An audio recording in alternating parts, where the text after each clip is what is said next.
Gladys. Watu hapa napa wakutodya bota. Mwana wangu shuwa. Akukwegura shuwa ka. Ndo kunodzikuwa wakwegura. Ko, uri kudya? Bota? Wega.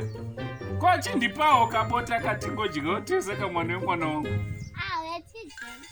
Ndozivekawo vanhu tinofana kuita uchihwisisana ndandakatogadzirira zvangu ndogara ndakagadzirira anditi rega ndinatso iko kukwegura kwata komwana manawo kona ndatodonha pana ari mistake ka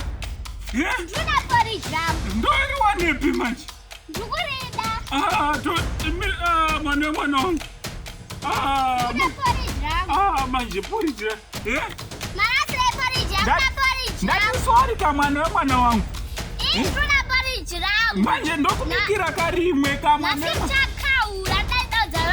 vakomana vapi futi vauda kudana iwe mwana waGladys vakomana vapi ko vauri kuda kudana ipapo kutigadzirisa sei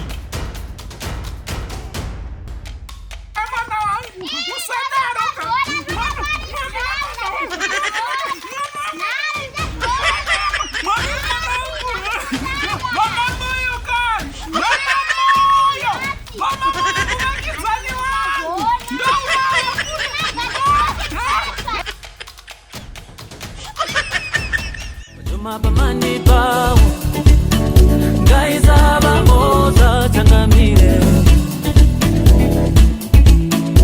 Doche kutenda nina Mapamani